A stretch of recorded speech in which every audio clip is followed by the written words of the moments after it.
Jake Morrison felt like his body was on fire. Every muscle screamed in pain as he lay strapped to the cold metal table. The alien medical bay smelled like chemicals and death. Strange machines beeped around him while bright lights burned his eyes. He tried to move, but thick metal bands held his arms and legs down tight. The creatures watching him looked like giant insects. They had hard shells covering their bodies, and multiple arms that clicked when they moved. Their eyes were black, and showed no feeling at all. Jake had never seen anything so terrifying in his 28 years of life. 3 weeks ago, Jake had been flying his small scout ship near the border of human space. He was looking for signs of alien activity when energy beams hit his ship. The next thing he knew, he was waking up in this nightmare place. The aliens had been studying him ever since. They poked him with needles and scanned his body with strange devices. They never spoke to him directly, but he could hear them making clicking sounds to each other.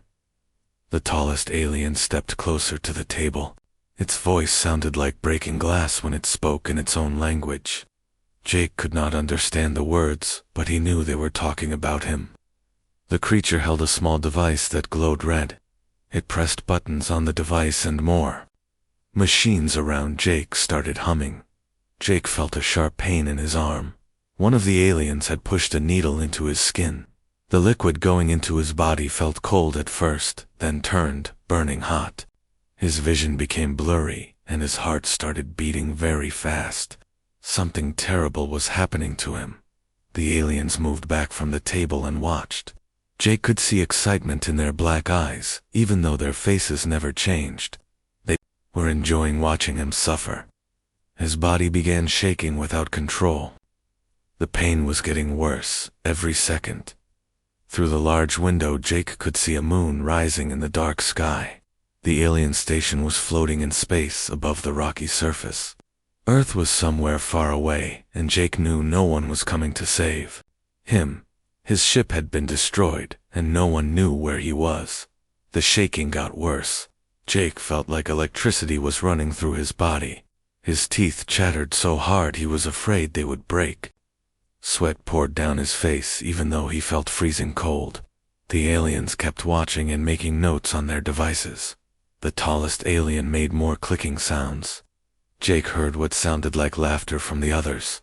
They were happy about what was happening to him.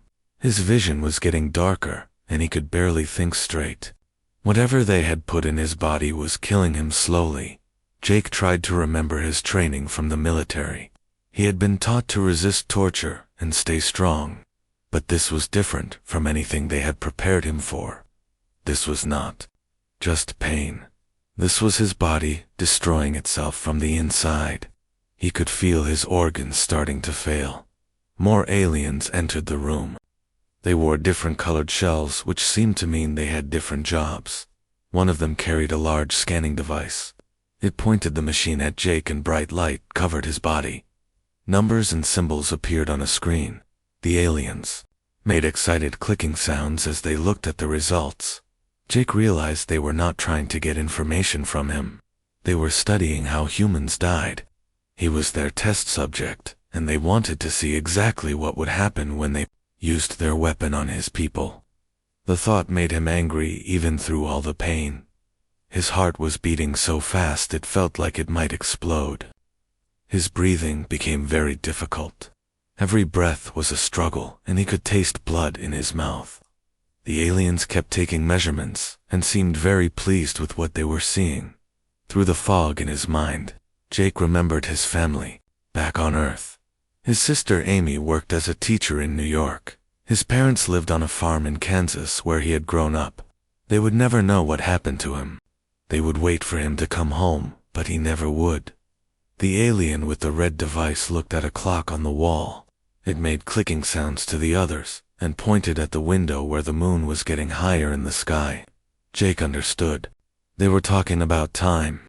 They expected something to happen before morning came. One of the smaller aliens brought over a chair and sat down to watch.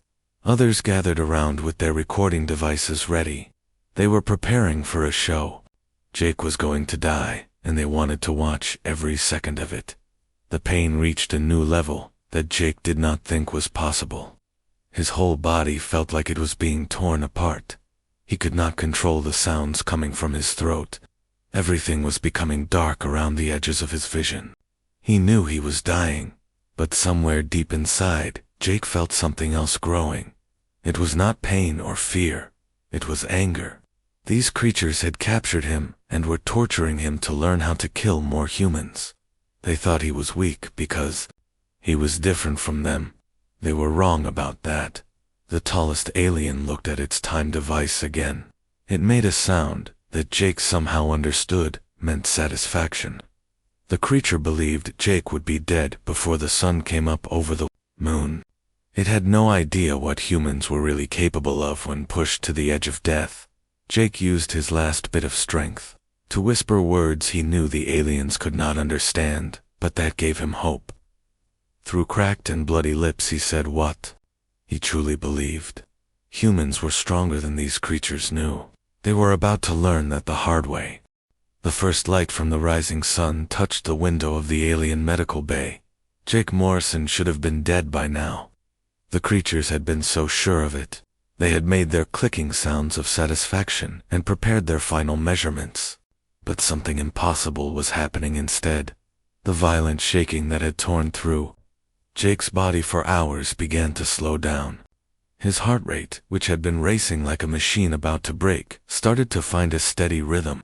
The burning fever that had made him sweat through his clothes was cooling down.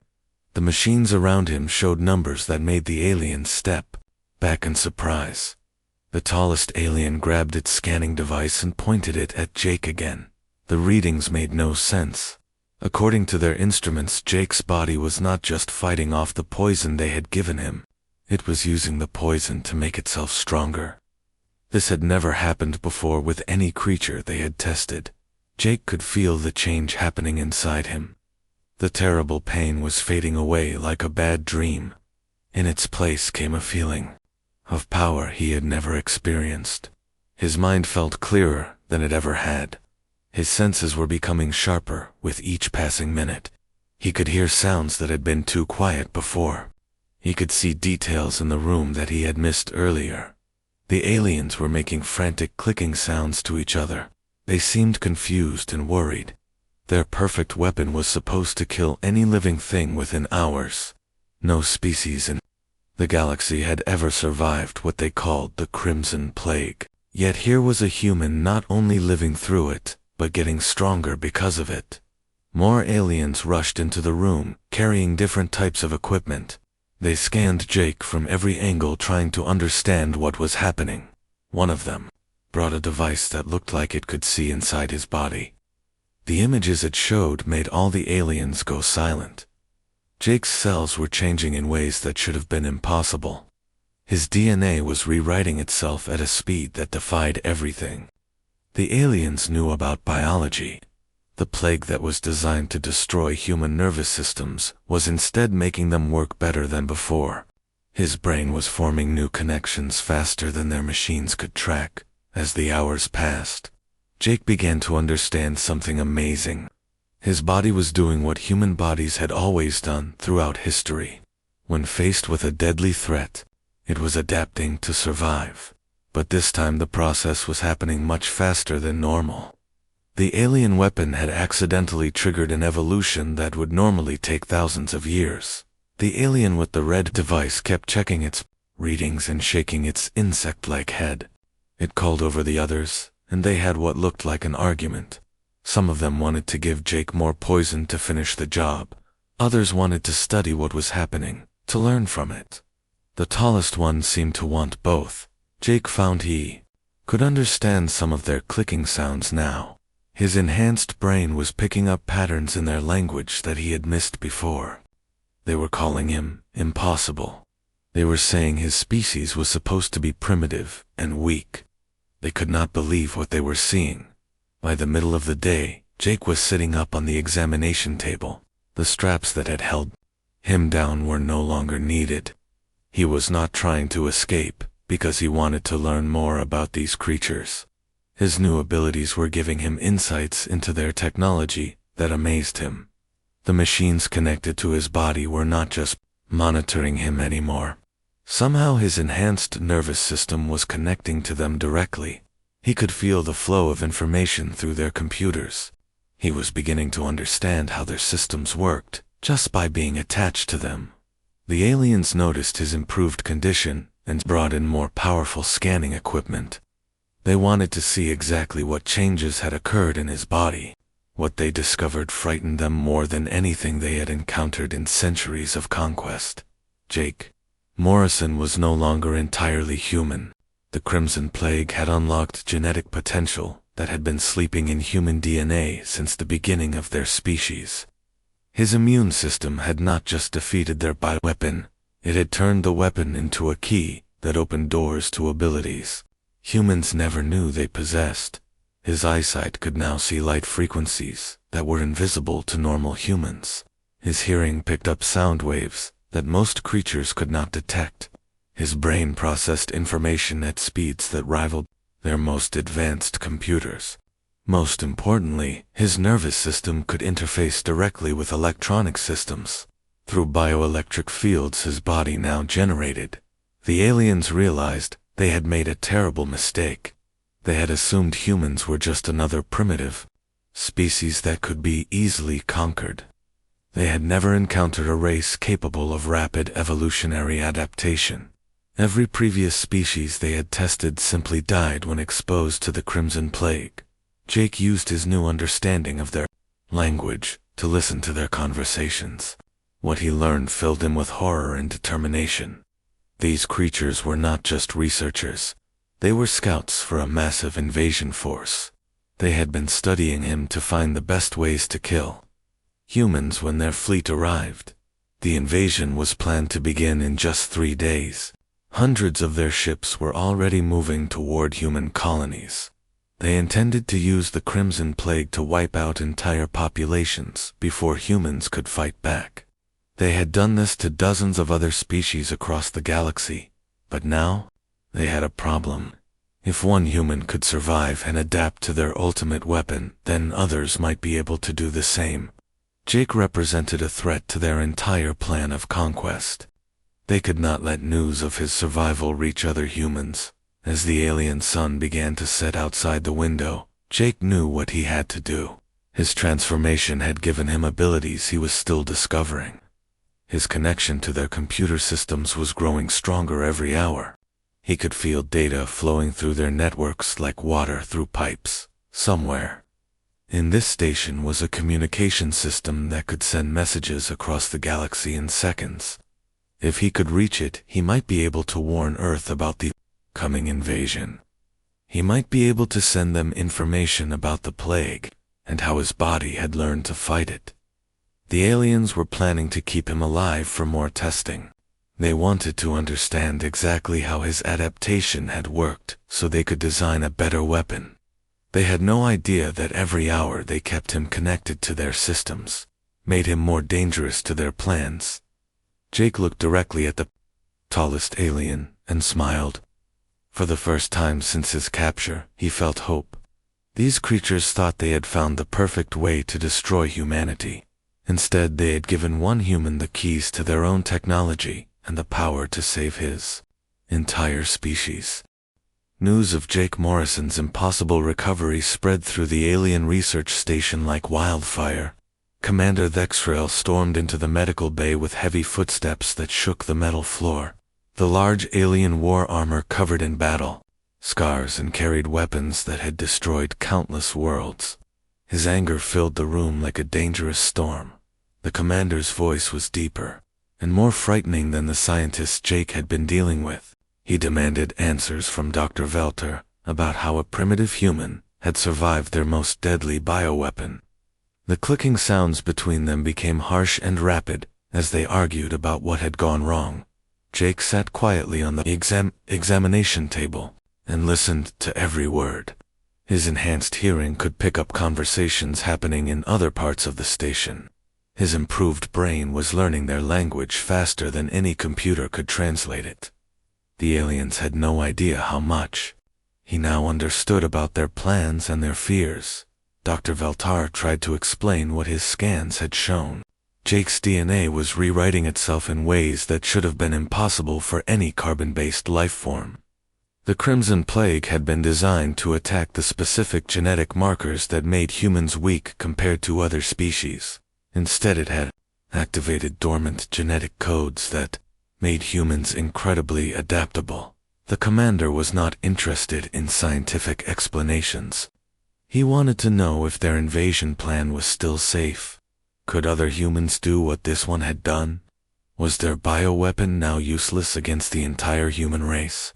The questions came like hammer blows, and Dr. Veltar had no good answers to give. Jake learned something that made his blood run cold. The Cathari Empire had been conquering species across the galaxy for over 1,000 years. They would study a new race to find their weaknesses, then create weapons specifically designed to exploit those weaknesses. Once a species was defeated, they would take their worlds and use survivors as slaves. Hundreds of different races had fallen to Cathari weapons over the centuries. Each time the process was the same. Send scouts to capture specimens, study them, until their biology was completely understood. Design a plague or poison that would kill them quickly. Deploy the weapon across their home worlds. Move in after the population was dead or dying. The plan for humanity was already in motion. A massive Cathari battle fleet was 3 days away from reaching the outer human colonies. The ships carried enough Crimson Plague to poison every human world within weeks. Billions of people would die without ever knowing what had killed them. But Jake represented a problem the Cathari had never faced before. If humans could adapt to their bioweapon the way he had, then their entire invasion strategy would fail. They would be forced to fight humans in open battle, instead of simply poisoning them from a distance. The Cathari were not prepared for that kind of war. Commander Vextrel decided they needed to run more tests on Jake immediately. They had to understand exactly how his transformation worked, so they could design a new weapon that would account for human adaptability. They brought in equipment that Jake had never seen before. The new machines were clearly designed for more violent procedures. Jake realized they were planning to take him apart, piece by piece, to study how his enhanced cells functioned. They would dissect his brain while he was still alive to see how it had changed. They showed no more concern for his pain than they would for a broken tool. While the aliens prepared their equipment, Jake continued expanding his connection to their computer systems. The bioelectric field his body now generated was like a key that could unlock any electronic device. He had been slowly mapping their entire network, while pretending to be a helpless prisoner. What he found in their databases was worse than he had imagined. The Cathari kept detailed records of every species they had destroyed. Millions of civilizations had been wiped out by their weapons. Entire galaxies had been emptied of intelligent life. The humans were just the latest target in an endless campaign of genocide. But Jake also found something that gave him hope. Deep in their military files were the exact locations and timing of the invasion fleet. He learned which human colonies would be attacked first, and what types of weapons each ship carried. Most importantly, he found the complete genetic sequence of the Crimson Plague and detailed analysis of how it was supposed to kill humans. The information was exactly what Earth's scientists would need to develop defenses against the bioweapon. If Jake could somehow get this data to human space, then millions of lives could be saved. The problem was that he was trapped on a research station, light years from the nearest human world. Then Jake discovered something that changed everything. The research station had a quantum communication array capable of sending messages across the galaxy instantly. The device was normally used to report back to Cathari Command about their research progress. But with Jake's new understanding of their technology, he might be able to use it to contact Earth instead. The communication array was located in the station's command center, 3 levels above the medical bay. Between Jake and his goal were dozens of armed Cathari soldiers and multiple security systems designed to keep prisoners from escaping. Under normal circumstances, the task would have been impossible, but Jake was no longer operating under normal circumstances. His enhanced reflexes were faster than Cathari reaction times. His improved strength was greater than their physical capabilities. His bioelectric field could disrupt their electronic systems in ways they would never expect. More importantly, Jake now understood their psychology, as well as their technology. The Cathari had never faced a species that could fight back effectively. They were used to dealing with helpless victims who died quickly when exposed to their weapons. They had no experience handling an enemy who was getting stronger instead of weaker. Commander Vextrel finished reviewing the test procedures and turned back toward Jake. The alien's black eyes showed no emotion as he gave orders for the dissection to begin. Several soldiers moved into position around the examination table while Dr. Veltar prepared surgical tools that looked more like torture devices. Jake made his decision. He had learned everything he could from their computers while sitting passively on the table. Now it was time to act. The aliens were about to discover what happened when you tried to destroy something that refused to die. They were about to learn why humans had survived and thrived on one of the most dangerous planets in the galaxy. As the first alien reached toward him with a surgical device, Jake smiled and spoke in perfect Cathari language. His words froze every creature in the room with shock and fear. He told them exactly what he had learned from their computers and exactly what he planned to do with that information. The battle for humanity's survival was about to begin, and it would start right here in this medical bay. Jake Morrison had been transformed from a dying prisoner into something the Cathari Empire had never encountered before. He was a human who refused to give up no matter what they did to him. The moment Jake Morrison spoke in their own language, the aliens in the medical bay went completely silent. Commander Vextrel stepped backward, as if he had been struck by lightning. Dr. Veltar dropped his surgical tools with a loud crash that echoed through the room. None of them had expected their prisoner to understand a single word of Cathari speech. Jake stood up from the examination table with fluid movements that seemed impossible for someone who had been dying just hours before. The metal restraints that had held him down snapped like thin wire when he pulled against them. His enhanced muscles contained power that surprised even him as pieces of alien technology fell to the floor around his feet. The bioelectric field surrounding Jake's body made every electronic device in the room flicker and spark. Monitoring equipment shut down without warning. Lights dimmed and came back brighter than before. The aliens watched in growing terror as their prisoner demonstrated abilities they had never seen in any species. Commander Vextrel was the first to recover from his shock. He barked orders at the soldiers standing guard around the room. They raised weapons that could have melted through steel and aimed them directly at Jake's chest. But their target was no longer where he had been standing a moment before. Jake moved with speed that made him almost invisible to normal eyesight. His enhanced reflexes allowed him to dodge energy beams that should have been impossible to avoid. He rolled under their weapons and came up behind the soldiers before they could track his movement. His increased strength let him disable their armor with bare hands. The first soldier went down when Jake crushed the power source of his weapon suit. The second fell when Jake redirected an energy beam back at its owner, using a piece of reflective metal from the examination table. The third soldier tried to call for backup, but Jake had already interfaced with the communication system and cut off all signals from the medical bay. Dr. Veltar cowered behind his equipment while Jake fought the remaining guards. The scientist had spent years studying different species, but had never seen anything like the transformed human. Jake moved like liquid metal and struck like concentrated lightning. Every movement was perfectly calculated to disable his enemies with minimum effort. Within minutes, every soldier in the medical bay was unconscious or unable to fight. Jake had not killed any of them because he needed them alive to avoid triggering automatic security responses. Dead guards would bring immediate reinforcements, but disabled ones might be overlooked for precious minutes while he made his escape.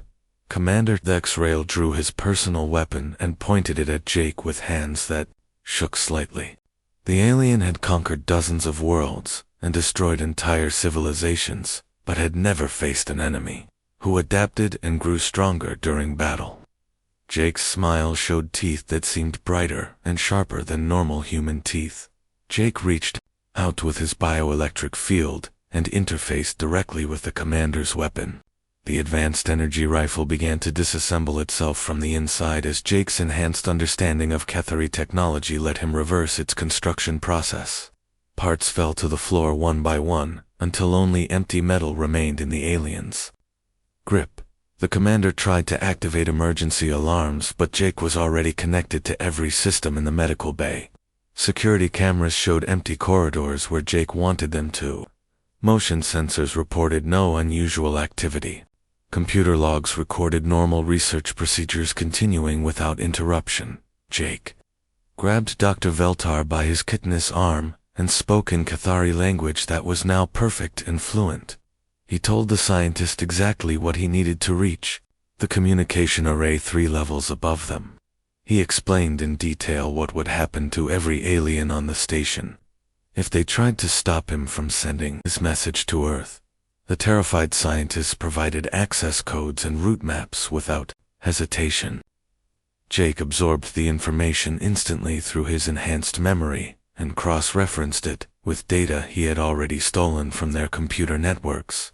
He now knew every corridor and security checkpoint between him and his destination. Jake moved toward the medical bay exit, but paused to deliver a message to Commander Dexral.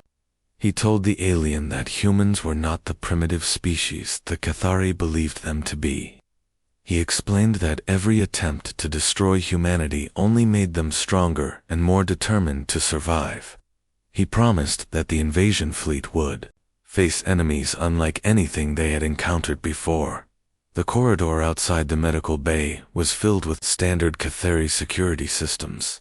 Motion detectors tracked movement, while energy barriers prevented unauthorized access to sensitive areas. Automated defense weapons waited in hidden alcoves, ready to eliminate any threats to station security. Jake's bioelectric field disrupted every electronic system he passed. Motion detectors registered empty space instead of his presence. Energy barriers flickered and failed when he approached them. Defense weapons powered down as their targeting systems lost connection to the main computer network.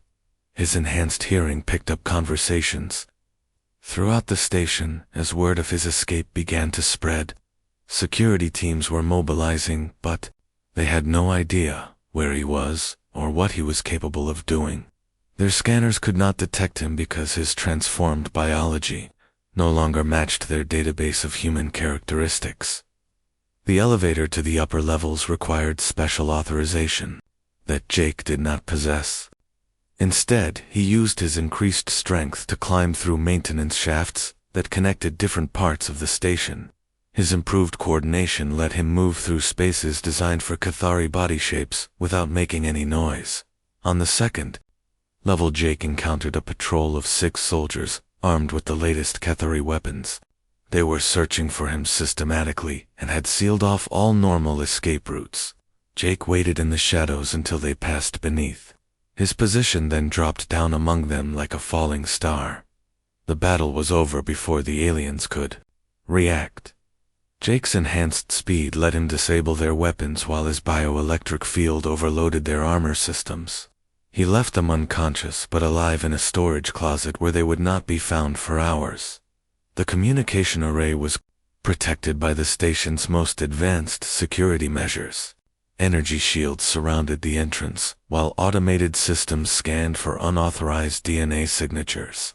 Multiple layers of encryption protected the quantum transmitters from outside interference. Jake approached the barriers with confidence that would have seemed impossible just days before. His transformed cells could mimic any genetic pattern he had studied in the Cathari database. His enhanced brain could break encryption codes faster than the aliens' own computers.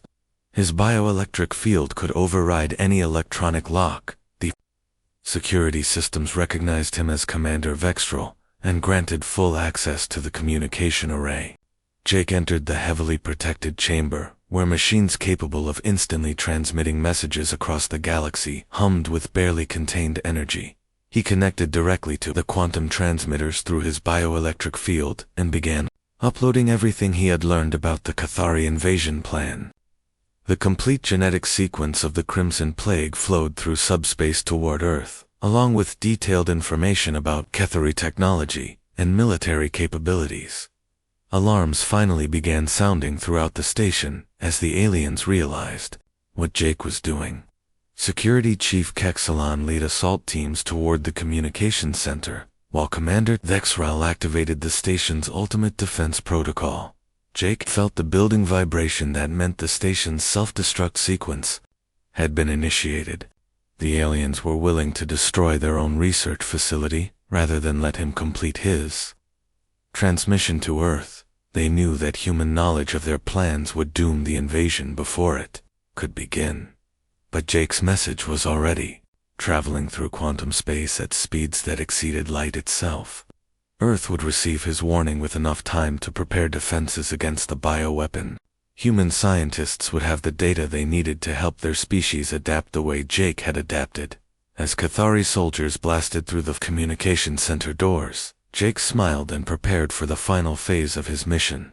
His transformation was not yet complete, and neither was his service to humanity. The self-destruct countdown echoed through every corridor of the Cathari research station. 10 minutes until total destruction. Jake Morrison stood calmly in the communications center while armed aliens poured through the blasted doorway. Their weapons were trained on him, but he showed no fear of the energy beams that could cut through solid metal.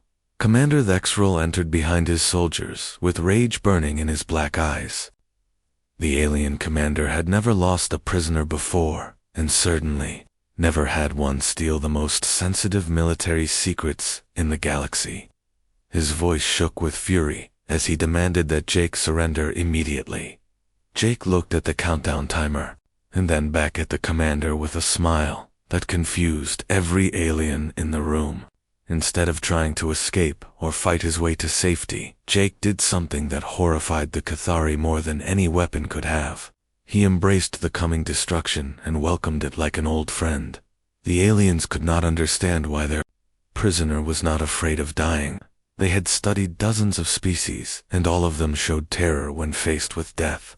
But Jake Morrison was not like any creature they had encountered before. His transformation had changed more than just his physical abilities.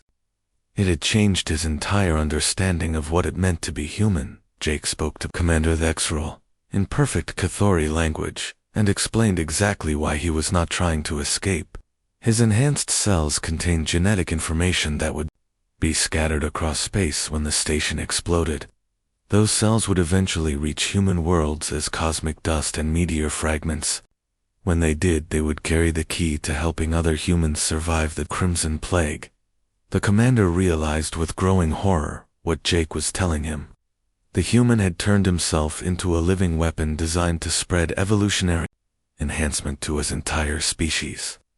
The explosion that was meant to destroy all evidence of Jake's survival would instead distribute his transformed DNA throughout the galaxy. Dr. Veltar confirmed the commander's worst fears with his scientific instrument. Jake's cells now contained rewritten genetic codes that could trigger rapid evolution in other humans. If even microscopic amounts of his tissue reached Earth, the entire human population could develop the same adaptations that had made Jake immune to their bioweapon. The countdown reached 5 minutes, and the station's structure began to shake as internal explosions prepared for the final detonation. Jake continued explaining his plan, while the aliens listened in stunned silence. He had not just survived their ultimate weapon, he had turned it into humanity's greatest gift. The Cathari had believed that biological diversity was a weakness that made species easy to conquer. They had never encountered a race where diversity was actually the source of incredible strength. Humans could adapt to any environment because their genetics were designed for constant change and improvement. Jake's sacrifice would trigger an evolutionary leap that would normally take thousands of years to occur naturally. When the Crimson plague reached Earth, carried by fragments of his enhanced cells, human bodies would not just resist the bioweapon. They would use it as a catalyst to unlock genetic potential that had been dormant since the beginning of their species. 2 minutes remained on the countdown when Jake delivered his final message to the Cathari. He told them that their invasion fleet would not find the primitive species they expected to conquer. Instead, they would face humans who had been enhanced by the same weapon the aliens had designed to destroy them. The enhanced humans would be able to interface directly with Cathari technology through bioelectric fields. They would understand alien systems better than the aliens themselves. Most importantly, they would remember everything the Cathari had planned to do to their species, and they would be ready for revenge. Commander Thextral tried to stop the self-destruct sequence, but Jake had used his bioelectric field to lock out all command functions. The station would explode exactly as planned, and there was nothing the aliens could do to prevent it. Their own weapon had been turned against them by a species they had underestimated completely. The final minute began, and Jake closed his eyes with perfect peace on his face. He thought about his sister Amy, teaching children in New York, and his parents working their farm in Kansas. Soon, they would all have the genetic gifts needed to survive what was coming. Humanity would not just endure the Cathari invasion. They would triumph over it. The explosion tore the research station apart in a burst of light visible from the moon's surface. Fragments scattered in all directions, carrying Jake Morrison's enhanced cells into the vacuum of space. Solar winds caught the smallest particles and began carrying them toward distant star systems, including the one that contained Earth. 3 days later, the Cathari invasion fleet dropped out of hyperspace, expecting to find human colonies weakened by their bioweapon. Instead, they encountered something that shook their empire to its very foundations. The Crimson Plague had reached human worlds, but instead of causing death, it had triggered the most rapid evolutionary advancement in galactic history. Humans, across dozens of colonies, were developing enhanced abilities identical to those Jake had gained. Their immune systems had turned the bioweapon into an enhancement serum. Their brains were processing information at superhuman speeds. Their bodies were generating bioelectric fields that could interface directly with any technology. Admiral Lisa Carter stood on the bridge of what had once been a Cathari battleship, but now flew under human command. Her enhanced abilities had allowed her to understand and operate alien systems within hours of the plague's arrival. Around her stood crew members whose transformation had given them capabilities the Cathari could barely comprehend. The human defense fleet consisted entirely of captured Cathari vessels operated by enhanced humans who could pilot the ships better than their original designers. Every weapon system had been reverse-engineered and improved. Every defensive measure had been analyzed and countered. Admiral Carter opened a communication channel to the retreating Cathari fleet and delivered a message that would be remembered throughout the galaxy. She told them that they had tried to destroy one human before dawn, but instead had given birth to something entirely new. Humanity was no longer bound by the limitations of their original biology. The enhanced humans had become something greater than either species could have achieved alone. They possessed human creativity and determination, combined with understanding of the most advanced technology in the galaxy. They had evolved beyond what the Cathari thought possible, and they remembered every detail of the planned genocide. As the alien invasion fleet fled into deep space, Admiral Carter gave orders for human ships to follow them. The Cathari Empire had spent 1,000 years conquering other species without facing real resistance. Now they would discover what happened when they attacked a race that refused to stay defeated. Jake Morrison's sacrifice had not just saved humanity from extinction, it had transformed them into something the galaxy had never seen before.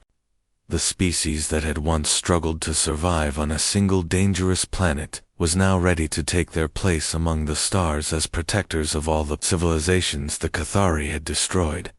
The age of Cathari dominance was ending, and the age of enhanced humanity was just beginning. What the aliens had intended as humanity's final dawn had instead become the first sunrise of a new era, where the victims of genocide would become the guardians of galactic freedom.